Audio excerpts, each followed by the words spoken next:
Hi there and welcome to another video from the course where we are learning how to write a proper research thesis. Now in this video I'm going to talk about how to put down the first lines of your paper and also a little bit about literature review, and I will try to be a bit more practical in this video, so I will really try to show you of some techniques of how to write. So let's go for it. When you will start with writing, first thing what I think you should do is to set up for yourself a Google Drive. It's a cloud-based service and it is for free. Most importantly, it offers us some great services when it comes if you would like to write something and maybe collaborate with someone else. So this is a Google Drive, and as you see, we can have several types of documents that we can create. You see, we have the Google Docs, then we have Google Sheets, and then there is Google Drawings. All three of these are great tools when we're writing a research. So let's go ahead and set up for ourselves a Google Doc. Another great advantage is that maybe you would like to share some parts of your research, maybe with your supervisor. As it is on cloud, everything is very simple. So let's start with some writing. So let's call this one a research proposal.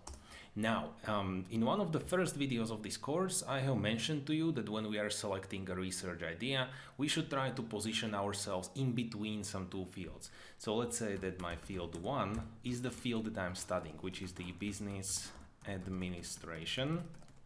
And then field 2 is my interest. Let's say it's the startup world, so startups. Now, I need a research idea. First thing that I will do is that I will visit Google, of course, and let's Google for, let's try business problems of startups. Let's see. As you see, I have been already Googling, and let's go for this article. Now, I'm simplifying a lot, so you should search for several articles from experts in the field. As you see, this is article on entrepreneur, which is giving it some sort of a credibility. So let's see what they are saying. I see, this guy is listing the actual problems that he believes that startups have. So let's see, failing support, difficulty scaling up, weak team, partner incompatibility, and dwindling cash. Now, when you will be searching for this, always keep in mind that you are going to operate in the academic world, and you have to think which of these are going to have some background in the academic world. So for instance, let's say difficulty scaling up. This would be very hard to cover or back up with some academic literature. So I wouldn't go for that.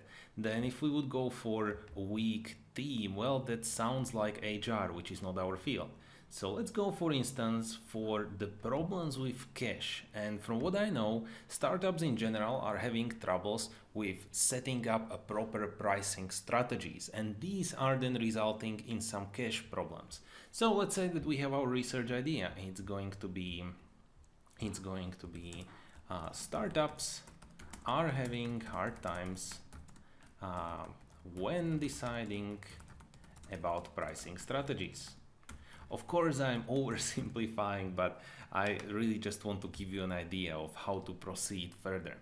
Now, when we have this research idea and we have really went through a lot of maybe articles and some blog posts, we will now go and visit the academic world and see what the academics have to say about our research idea. So, what most likely you have access to is some sort of search engine of your university, and you have to sort of log in to have access to this search engine, because your university is paying the publishers so that the students have access to academic articles. So you have to log in to some portal of your university. So we have our search engine. Now we are going to search for academic articles. So let's say that I'm going to be interested in pricing strategies, and let's see. Let's specify the date range. Let's go for 2006, and then what we want to select is peer-reviewed publications. These are the highest in the credibility. These are the articles that we want to go for, the peer-reviewed. Now let's just hit the search button and see what results do we get. Now when we got the results, not all of them are going to be functioning. The reason is not all of these are really going to show you what you are searching for or what is listed in this thumbnail. The reason is that sometimes the academic article is published, but then for some administrative reasons it is turned down. So don't get discouraged when you find something great and all of a sudden you cannot find the actual article. Don't get discouraged about it. I have a strong advice here. When you see these results, always go for the ones which are saying full text online. And the best is to go for the articles which are available as PDF so that you can download them to your computer. Okay, let's say that we go, let's see this one. It looks quite alright. You see 2010, we have the authors. Here we can read the abstract. And let's go for the full text online. Now you see we are always redirected to some publisher's website or something like that, and we hit the download PDF and we have our desired article as a PDF. We want to save it to our computer because later on when you will be writing research, you will be constantly working with these articles, so you really want to have them in your computer.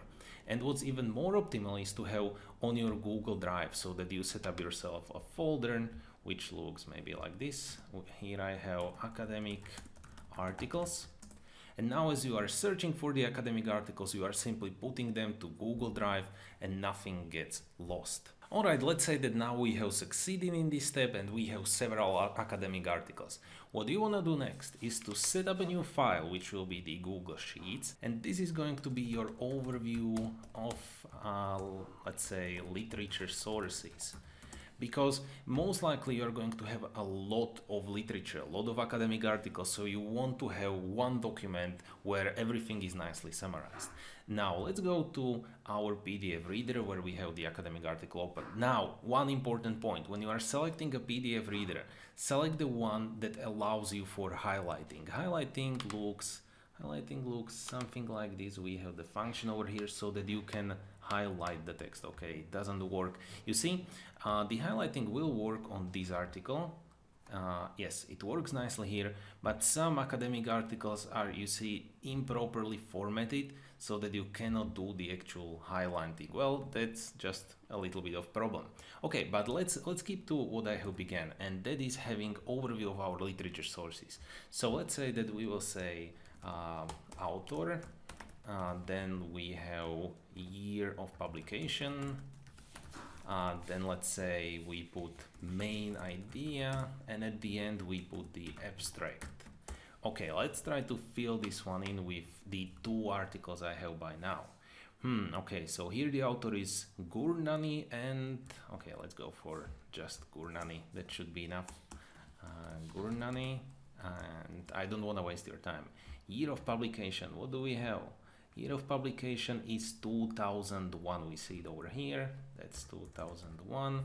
The main idea of this paper is optimal pricing strategies for internet-based software dissemination.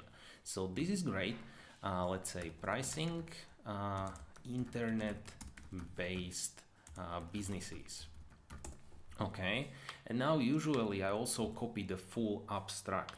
But from this article, unfortunately, we cannot do it. So just to show you how it's done, let's go to this article, which we can work for, and we go here, and here we have our abstract, but it's a bit too long. So let me just highlight this whole part, and we put it right over here. Okay, that doesn't work very well. Right over here. Now, when you will create for yourself this nice overview, later on it will really pay itself off. So really do this one Google Sheet. Next step is of course reading through the academic articles, and we all know that it's not the easiest thing to do. Well, I think all of us know how to read the articles, but let me try to give you at least some advice so that you can be maybe more productive and more efficient.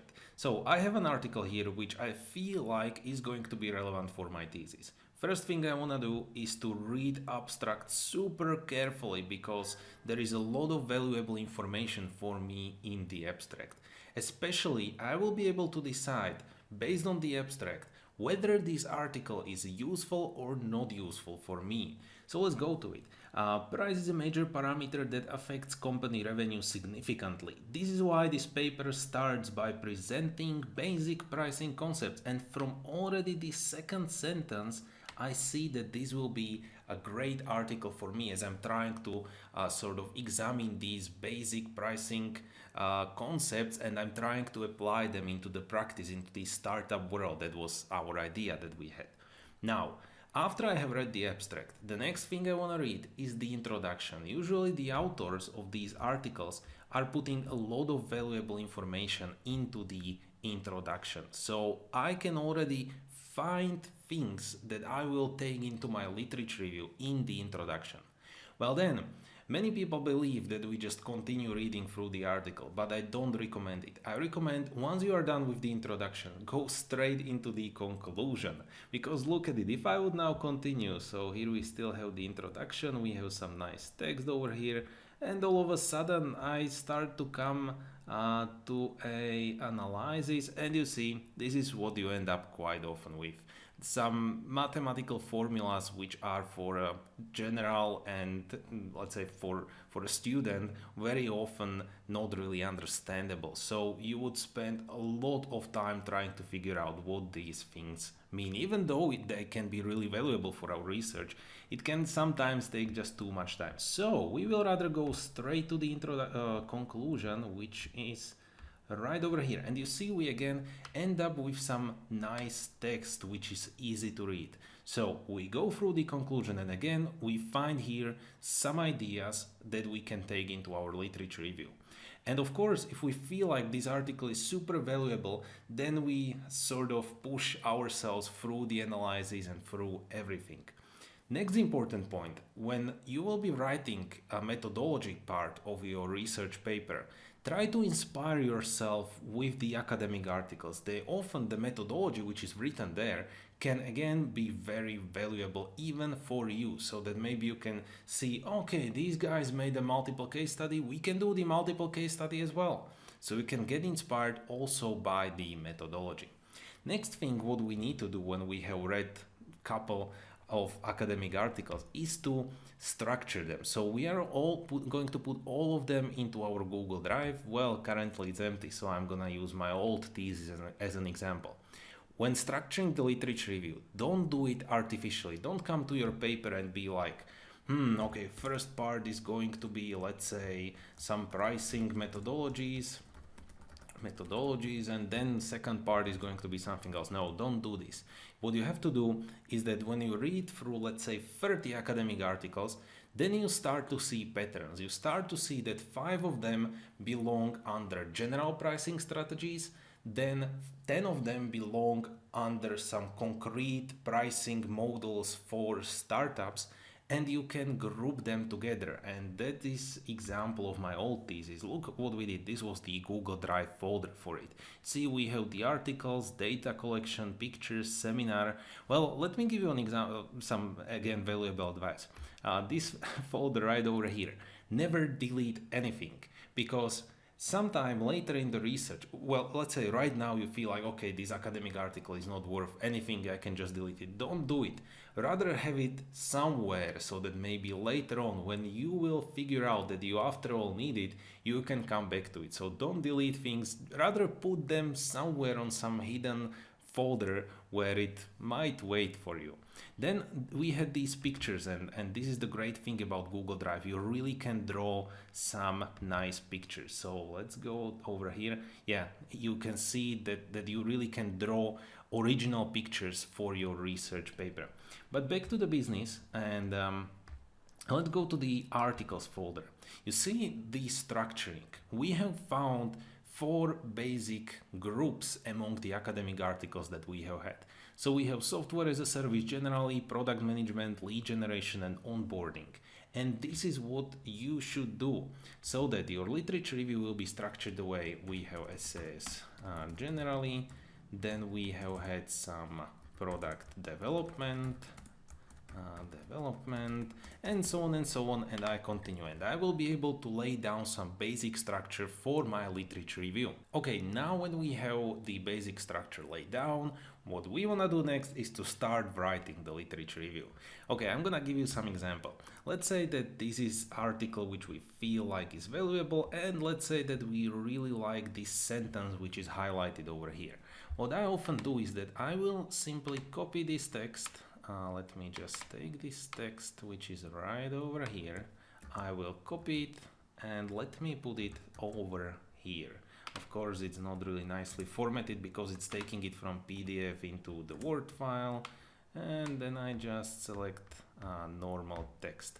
Now, be careful with the referencing. When you are doing this, I mean your referencing in literature review has to be really strong. So I will not move away from this sentence until I'm sure that my reference next to it is well built. So what I want to do next is to go for reference generator, and let's say I want to go for APA referencing.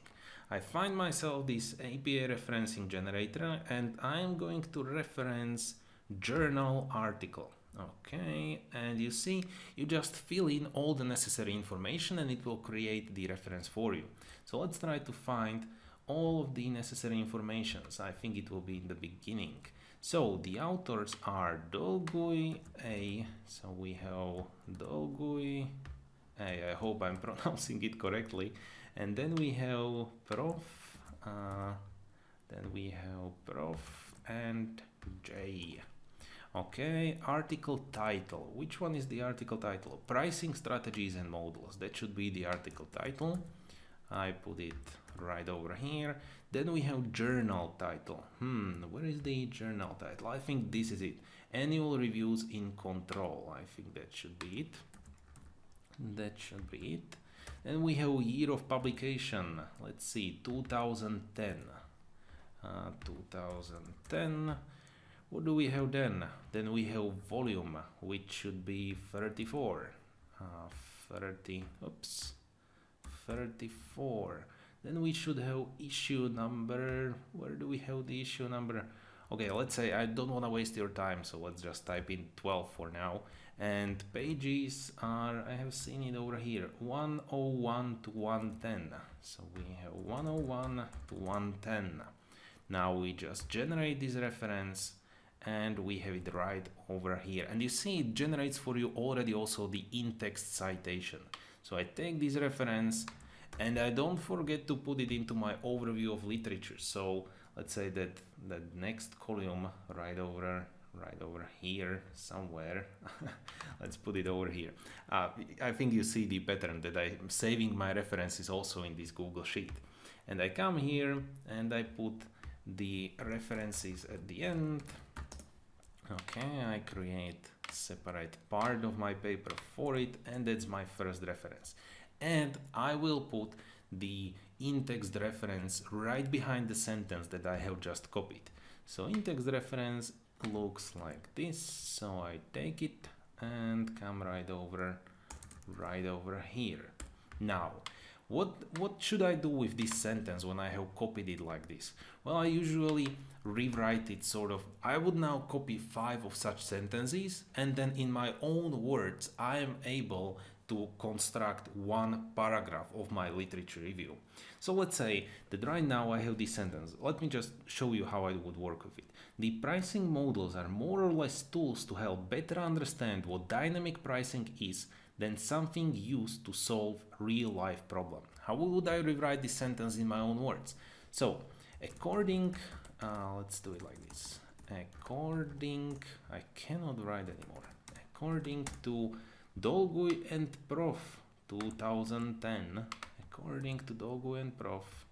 2010.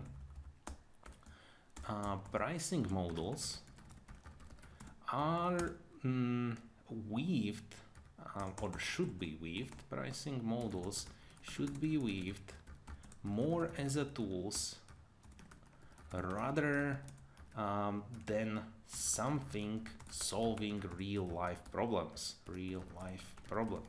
And you see, in this way I'm able to construct for myself a paragraph in literature review. One small trick that I'm doing, always when I'm putting in these references and I'm in the process of writing the paper, I just put here sort of free axes like this, and I sometimes even highlight it with red, so that then when I'm skimming through the paper, or generally I want to make sure that everything is referenced properly, I can press just Ctrl F, and you see I can find in the document XXX, and I will find all the sentences that I have been referencing. So I put these three over there, and then of course at the end when I'm handing in the paper, I just delete all of these.